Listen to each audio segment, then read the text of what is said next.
According to accounts of area residents, Heath Ruf is lucky to be alive. But he won't tell you that. Instead, he'll take every opportunity he has to thank the people around him. Heath serves on the Wilsonville Volunteer Fire Department and was called out on Friday, April 22nd, the day the Road 702 fire began. I think we got paged out right around 1 o'clock for a fire that was starting just right on the north edge of Wilsonville. I get paged out and I usually call him and say, bring a desk, get up here and we need you. And so we got that area cleaned up. Dad took off with his. He called me as we was taking off and he said, is there smoke south of us? And Roger with EMS, he had told me that the National Weather Service had sent him a message saying there was a hot spot 6 miles south of here.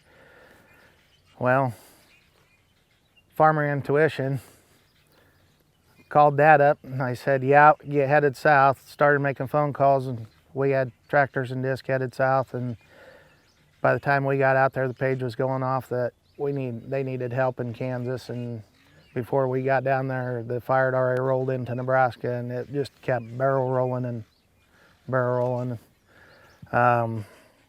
I think somebody said at one point in time it was moving 48 miles an hour. And what was really funny was you'd be out in front of it trying to disc a fire line up and black smoke would come. And I counted one time there, I had 30 seconds before the flames was there. When this interview took place, it had only been a few days since the fire ignited, and the emotions were still raw as Heath recounted the events. So at this point, Heath asked his dad, David, to take over for a while. The fire department decided we need to go to Plan B, so we left all the tractors and disc and headed north. We got the east part of it kind of contained, but the west part, it just went right on through. It got to the creek, it went through the highway, it burned about 3 farmsteads down there, and then it jumped the highway, and then we tried to stop it up here, and we just couldn't. We'd get it put out one place, and then it'd jump and just flare up somewhere else, in a different area 500 feet away. The father-son duo started naming people they wanted to thank, but as you can imagine, there were so many people they wanted to put on that list. People they've known for decades, people they just met, and people they may never see again. All I can say is our community, there's too many people that come up to help us. I can't name them all, but they know who they are, and I greatly appreciate it. I've met new friends, and I just want to say thank you. It was a godsend them people come. I mean, we needed help so bad, though. The people that are donating hay I've got hay coming from Kansas. I've got some coming in from Colorado. But I'd like to personally thank my dad. Oh, you don't have to. Heath and David said dozens of neighbors have offered up their trailers, welders, tractors, you name it, but they're still taking inventory of all their losses. I lost some cows and I've lost some cattle. Lots of hay, lots of silage, Lost some equipment and couple of trailers, and I guess that's what's frustrating is you call to try to replace equipment and everyone says they're over a year out on finding anything. Can't get anything in. Got great neighbors that have offered to let us borrow equipment, but it's... What if they might need it in hours or minutes notice, Because you never know, Just like this, you'd never know. Half an hour from now, if we could have flare-ups again, and these guys here can vouch for us. It don't take much, a little gust of wind, and here comes the fires again. And unfortunately, it was less than a half an hour until that would become true.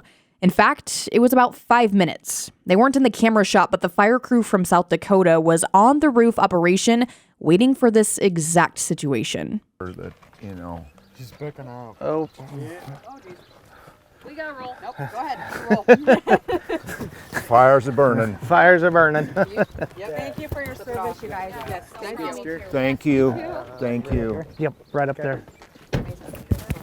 Will you- Just like that. Is that a hay pile or what do you have right now? Just weeds and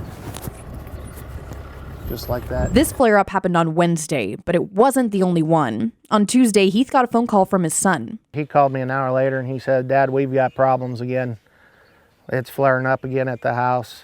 Heath said they nearly lost the entire pile of freshly ground hay that was delivered hundreds of miles away just a few days prior. Heath's son Jayden is a freshman at Cambridge Public Schools, and he recounts his memory of events that Friday. So I called my dad. He was like, "Yeah, we're headed there. I'm in the disc." He goes, "Can you go home and get me some water and pepper? Because I got a water leak on the tractor." I was like, "Yeah." So by the time we got back out south, my dad is probably already 5 miles back north. The fire was still coming for us, and we were pouring water into the tractor. And he goes, "All right, can you guys go home and try and turn on the pivot so that way maybe it will protect the house a little bit more?" So me and him tried to go up there, but the battery was dead. So we went and got his pickup and we jumped the pivot motor, but I could never figure out how to get the water to go to the pivot. So I started taking semis and moving them more west out of the way and started just doing what I could, sprinkling and trying to move cows out of the pasture to try and save them. But I couldn't get them to go into a pen because it was dirt. I knew they would survive if they were there, but they didn't want to go. So I just cut some barbed wire and hopefully they'd run out of there, but they didn't. So they found a spot where it was dirt and they survived that. But it's just been tremendous. All the people that have come up to the house to help us fix fence and put pins back together and just, yeah. Since pasture conditions were already poor in that area and the hay supply is tight nationwide, the Rufs have some tough decisions to make from here on out. It's not looking very good. We're trying to go by that day by day. Somehow, Heath's house did not burn, but the soot and smoke have made it a mess to clean up.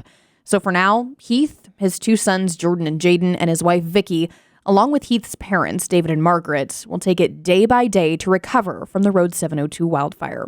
Reporting in Cambridge, I'm Alex Wojcicki, and this is the Rural Radio Network.